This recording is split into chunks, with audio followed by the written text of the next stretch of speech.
Well then, character creation. For myself, along with what the map is going to offer up, has to be one of the Division's biggest selling points for me. So what do we know about it so far? The Division, at its core, is being titled as a third-person shooter open world RPG. And with most RPGs nowadays, the first couple of settings for creating your character are always going to be pretty standard. So we're going to start off with the basic bits first, and then slowly move on to the cool stuff. One of the very first things you're going to have to decide on when creating your agent for the very first time is what's your preferred gender of choice. Whether you're going to strut around the city as a hunky man model and woo those ladies in the dark zone, or you prefer to woo those men instead with a sexy, sassy lady agent. It's entirely up to you, and with a maximum of up to 4 characters to create, level up and equip from, there's no doubt the majority of us will probably have a mix of both to go out and explore the city with.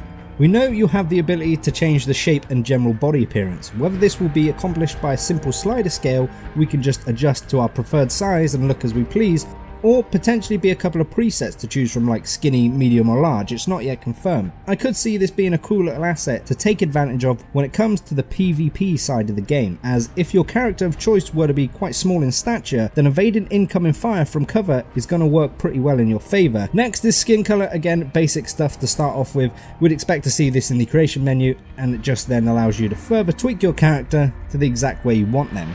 Alright, so I think that pretty much covers the very basic stuff. We can then slowly start making our very own in-game self and start living out that fanboy fantasy of I Am Legend. No doggies or mustangs included though. Starting off, you'll have your general appearance. We still don't know whether this is going to go as far as, say, the options of Fallout 4, where you have a pretty much endless amount of combinations to mold your face to your heart's desire, or whether it will simply be pick from face 1 to 10 and out you go and get on with it. The way this game is feeling at the moment, I would be more inclined to go for that preset option. Hair? Well, that hasn't really been talked about much, but unless the virus has all turned us bold during the festive period, I can imagine we'll have a few options to decide over, while still keeping in line with the Division's core aim. Tattoos will also be an option with the game. How many and where they can be located on your body is still a mystery, but looking at the character now, I don't think they're going to be that noticeable. Again, allows you to tweak your character to make him really unique, and alongside tattoos also comes some finer details for your liking, with piercings and scars also being available too. Beards have also been confirmed as an option, but sadly no sort of hillbilly or Dumbledore styles here. And ladies, I don't think this one's really for you either. Personally, I'm hoping there's some sort of real man style beard and some sort of emote so I can stroke it while pondering whether going rogue in the dark zone is a good idea. Just a quick point though, once you do get round to creating your agent, it is worth noting that you won't be able to simply change him or her back at a later date from some vendor on the map. So these features you set here, they're going to be stuck with you forever. So it's going to be a good idea to take your time when creating them first off to get exactly the look you're after. Right, now I think we've covered the general appearance. It's time to get on some of the good stuff. That cosmetic stuff that's going to make you look like a right friggin' badass and make everyone feel well jelly. In the Division, cosmetics are going to be split into 2 parts. The stuff that makes you look fancy in-game, the cosmetic slots, and the stuff that actually helps you out in-game, the equipment slots. Starting with cosmetic slots though, for the head we've seen and been told about a few options and styles ranging from beanies, baseball caps and boonie hats. Cheers Hamish, he's a handsome chappy isn't he? Whether this will also incorporate other styles like balaclavas, glasses or masks is a good guess, but still no word on it. Torso we know a bit more about, as there will be up to 3 toggleable layers to switch from on and off to really customize and stand out from the crowd. So whether you fancy going lightweight or all out in full armor, you can do this from having various weapon pouches, ammo belts and webbing to hoodies and leather jackets to find the right look that suits you. Whether this toggleable multi-layer then carries over to the other slots like say trousers, and we have the option to toggle on and off different pouches and holsters, would be a good guess, as we've seen previous variations of this in gameplay trailers, or whether this just comes standard with those trousers and as you equip them that's all you get. Feet, well there's not really much to say about feet. Pretty simple, you put them in things, and ranging from being able to equip trainers or boots, all of which can be further customized by changing colour, which actually goes for everything you equipped in the cosmetic slots, so you can essentially have the exact same kit as someone else stood right next to you but not even notice it. And apart from these we know, there's plenty more on offer due to the stated 10,000 or so options and variations from the official podcast a while back now. How you go about obtaining all these layers and items for these slots once you enter the game, whether they'll be obtained from say looting NPC, finding them in abandoned stores, or completing quests in co-op and then the single player side of life is anyone's guess, but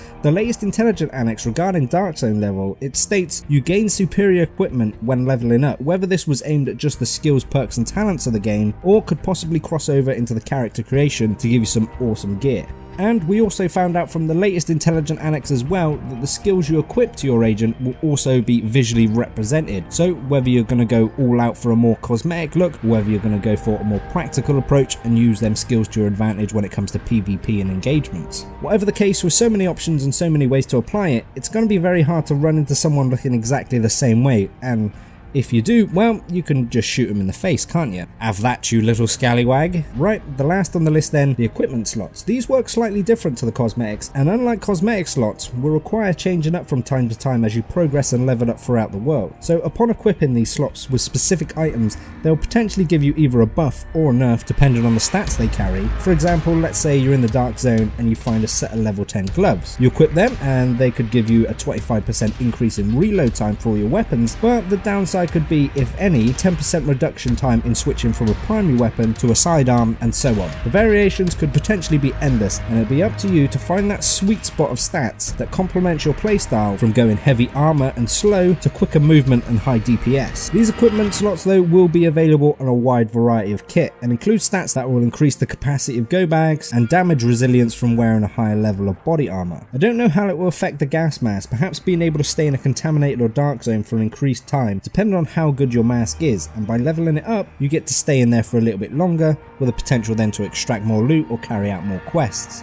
That pretty much brings us to what we know so far. We still haven't actually seen any in-game menus apart from cycling between the 4 characters, and really how far in depth you can go when it comes to customizing your agent. Ladies and gents, thank you very much for watching. If you did enjoy the video, a like is very much appreciated, and I'll see you guys in the next video.